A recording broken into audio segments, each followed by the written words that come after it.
perfect. You'll see that as a potter, I am really. It's funny, as a man, I'm a fairly perfectionistic guy, but as a potter, I'm pretty expedient. I used to carefully draw everything out and measure things out and all this stuff, and now I just don't worry about it. It seems to look closer to the prehistoric if I go. So I'm just using the side of my thumb here, pushing on this. This is John Olson's method. He really advanced my corrugation quite a bit. It's not Clint Swink's method, which I think is this side of this finger.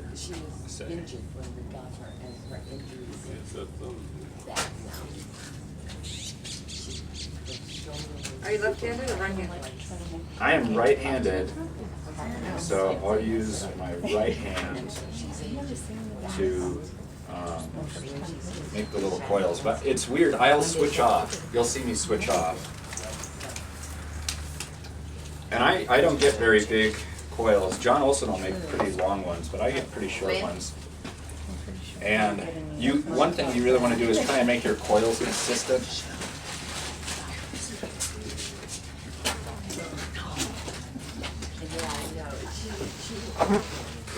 So sometimes what I'll do is I'll just lay a piece of one of these coils off to the side as just a sizing tool. And that'll help you get the size right.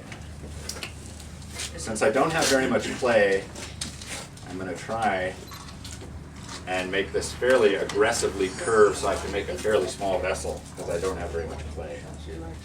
But if you were making something bigger, you could make it flatter. My clay is still a hair dry. It's a little bit cracky. But where'd you get the clay, Ryder? this is actually some clay from Tim Wilcox. Uh-huh.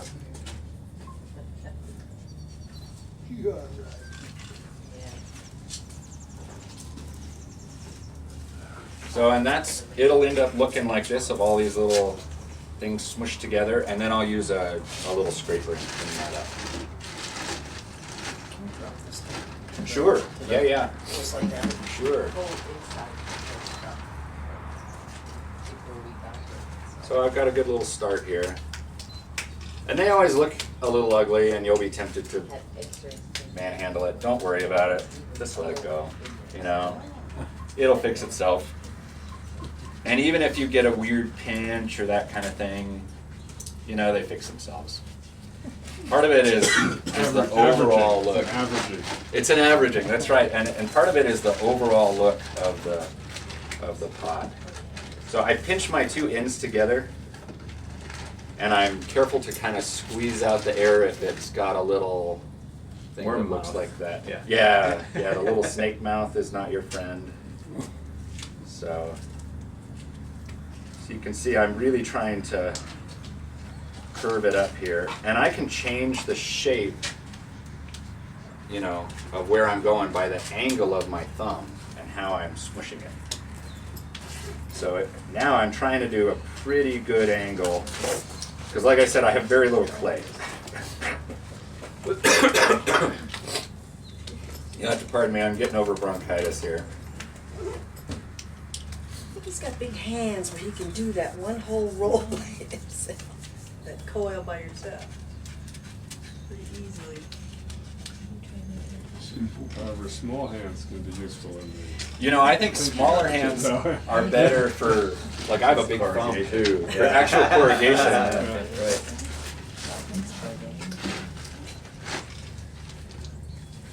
And I've done some that are really tiny.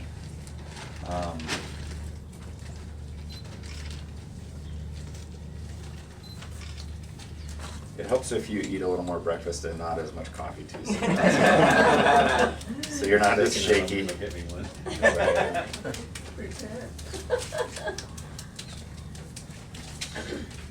So are you trying to look at it to get it between the previous one and the little U shape, or not? let's see if I understand your question. When you make your coil, Yeah. are you lining Are you up? trying to line it up? Looks like you are. Yeah. Yeah, you're lining Oh, it up. no, as far as like where I'm pushing in? Yeah. Not at all. Oh, wow. No, it'll just land that way. And then I'll lose it, and then it'll land that way again, and then I'll lose it. That's okay.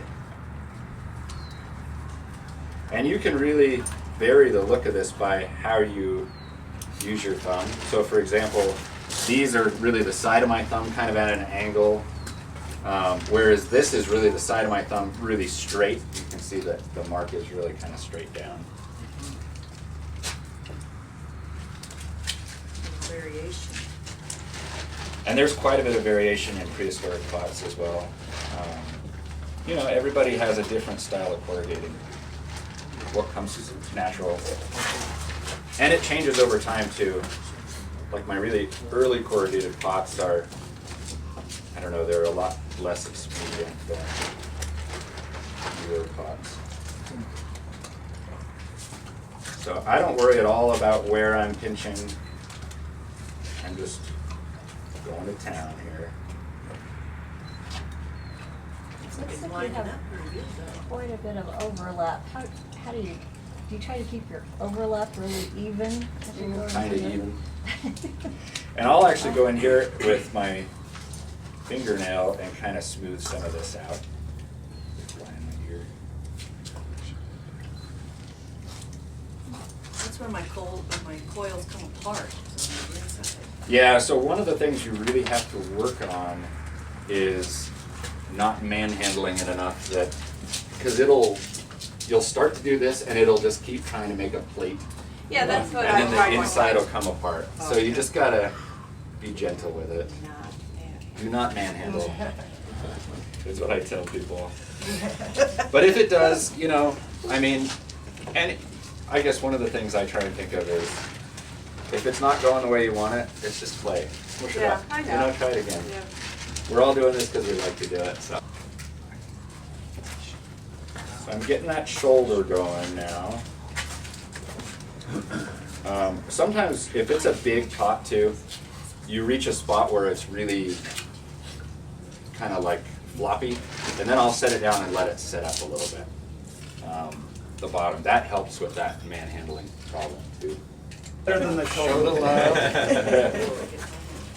So as far as tools, you really don't need much. I'm just using a little scraper here to kind of like clean up my edges here. Another thing you gotta be a little bit careful of, that I find at least, is if you do a lot of pressing in here, you can kind of like shape this out too far and crack your coils. So I just wanna blend them. I do most of the,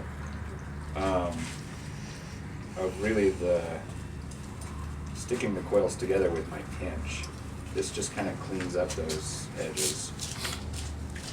What's your scraper made out of? That's just a piece of gourd.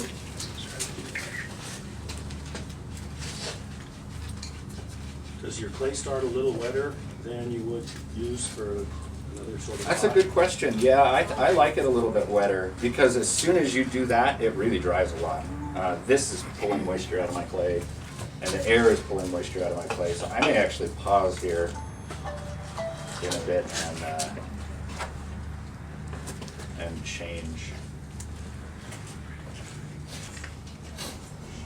Is this any particular type of corrugated pottery? This is an indented corrugated technique. It's used by a lot of Anasazi groups, but I used to work in Flagstaff, and so that's how I know it. And my clay is actually poorly tempered for this. It's more of like a black on white body clay than like a cooking pot clay. If I'm making something to be a true replica of a cooking pot, it should have really, like these should have really big quartz grains in them. So I'm looking at my clay diminishing, and what I'm going to try and do now is I'm trying to kind of curve around so that I can make this sort of classic shape. So Yeah, you can so see I haven't done I'm any shrinking the diameter We've now. noticed that at school a lot. because I really don't have a lot of clay, so I'm trying to make a really tiny one. It's actually harder to make a small corrugated pot than a big one, because trying to really get it to be the diameter you want is a little bit tough. They tend to want to just grow out like plates. I have a question. At this point, would you start smoothing the inside? Because Yeah. then it'll be hard to do. Yeah, and especially out here. Now, can you It's wet it dry. down a little bit to smooth it, or? I usually don't wet the pot, but I will wet my scraper. Okay. So these, So there's the inside. You can see all my little coils, but you can see that they're, you can still see them. So I want to smooth that out. Lots of prehistoric ones have areas that look like that are missed inside. And it won't affect it as a cooking pot. Like it's still pinched well enough that it'll be, cemented well together. You said a gourd. Which side are you using to push? That's the outside hard convex. part. Okay. And I'm just using this little edge. Okay. And I need a really little one to get in there. I could also use my fingernail, and sometimes I do if it's a real small pot. Like if I don't have a gourd that'll get in there well enough. I'm really careful though. You can see I'm supporting the outside because I don't want it to flare out. I just want to be able to smush that. Real And gently. I'm letting the gourd do the work. I'm not putting a lot of force from my hand. How much temper are you using? Well, this is not very much temper at all. So this is a true miniature. It's not going to be a cooking pot. I see. If it were a cooking pot, the temper would be all wrong. Like if I tried to cook in this, it would probably crack. like 30% temper, 25%? This is probably. I mean, that you need for a cooking pot. Oh yeah, a decent amount, probably 20, 25. 25 to Yeah, some are really, really high. And some of that depends on the clay. So for example, up like Tucson corrugated is probably 20, 25 as a guess. But there's some planewares down where I work that are like 50%. Those clays need a lot more temper anyway. These clays off of Black Mesa are really good clays. So I've got to be a little careful now. I don't want to pinch this up too soon. Now I need to try and like do a shape like this. Because if I do this, it won't look right. I want to do it like this. So I got to make it like a nice straight sort of thing. And so I'm going to do that with my thumb. Just kind of keeping my thumb at the angle that I want the pot to go. And I'm probably a little bit faster than this, generally, without yakking so much. But So would you say you're trying to go up straighter right now, or inward? I'm going inward and up straight. But I'm basically trying to make a cone. If you can see this, there's kind of a cone now. I'm over the hump of sort of the outside there, and now I'm working on kind of going up. I'll go up to about there, and then I'll add a big coil, and that'll be. Do you place the coil differently as you try to taper the back end? I mean, like farther to the inside? No. It's all in the angle of my pinch. I want all that to be nice and blended together. Okay. Okay, I'm down to my last half clay, and it's drying out. Get it ready.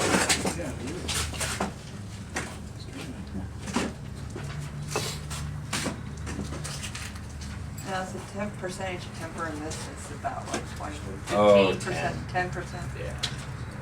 Now, did you add the temper to it? This one I didn't. This is actually Tim Wilcox, Oh, okay. his clay. His clay, and he had already done it. Yeah.